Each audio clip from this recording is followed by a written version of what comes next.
আপনি যদি আপনার যোগ্যতা চেটে চেটে চেটে চেটে জুতো চেটে চেটে ছিঁড়া চটি পড়ে দেন আর কি করতে পারে? তার মুখ থেকে এর থেকে ভালো কিছু বেরোবে না।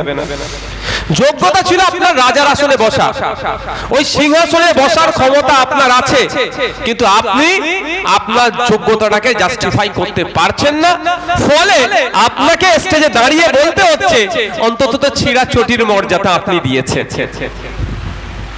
আমার আগে ডাক্তার বলছিলেন, আফতাব বলছিলেন একটা বক্তব্যে, শুনেছেন আপনারা, যে পশ্চিমবঙ্গ সমগ্র শিক্ষা মিশনের একটা নোটিফিকেশনে বলা হচ্ছে যত মিড ডে মিল যে সমস্ত বিদ্যালয়গুলোতে স্কুলগুলো থেকে দেওয়া হয় তাদের কাছে একটা নোটিশ করা হচ্ছে, স্টেটের যিনি ডাইরেক্টর, পশ্চিমবঙ্গ সমগ্র শিক্ষা মিশনের যিনি ডাইরেক্টর, তিনি নির্দেশনা দিচ্ছেন যে স্কুলের আশেপাশে, এই যে এখানে মিড ডে মিল নাই তো, এই স্কুলের আশেপাশে যে কুকুরগুলো থাকবে বা কুকুরের বাচ্চাগুলো থাকবে একবেলা তাদেরও খাবার দিতে হবে।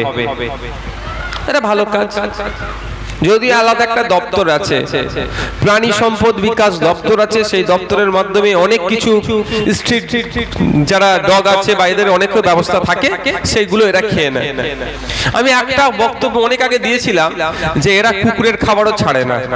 আমি এটাও আপনাদের বলছি, আজকে বলে যাচ্ছি, এটাও আগামী দিনে আসবে যে এই মিড ডে মিলে দুর্নীতি হয়েছে, তৃণমূলের নেতারা কুকুরের খাবারও ঝেড়ে দিয়েছে, দেখবেন মিলিয়ে নেবেন, মিলিয়ে নেবেন। আজকে রেকর্ড করে রাখুন, মিলিয়ে নেবেন, আসবে।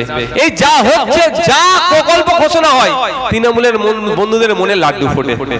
দেখবেন যখন বলে অমুক ঝড় আসছে তমুক ঝড় আসছে, আমরা আতঙ্কিত হয়, যে যার মতো, কেউ ভগবানকে ডাকে, কেউ আল্লাহকে ডাকে, যীশু খ্রিস্টকে ডাকে, বা যে যার মতো ডাকি, কি আল্লাহ বিপদ আপদ থেকে রক্ষা করো উপকূল তীরবর্তী মানুষদেরকে। এই নদী, মেদিনীপুর, পূর্ব মেদিনীপুর, উত্তর চব্বিশ পরগনা, এই সমস্ত হাওড়ার এই দিকটা বারবার চাই, কিন্তু আমার তৃণমূলের বন্ধুদের মনে লাড্ডু ফুটে। কেন? ঝড় হবে, তুফান আসবে, কি হবে?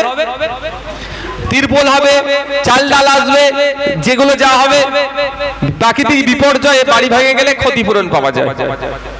কাঁচা বাড়ির জন্য একটা ক্ষতিপূরণ, পাকা বাড়ি ভেঙে গেলে তার জন্য ক্ষতিপূরণ, এই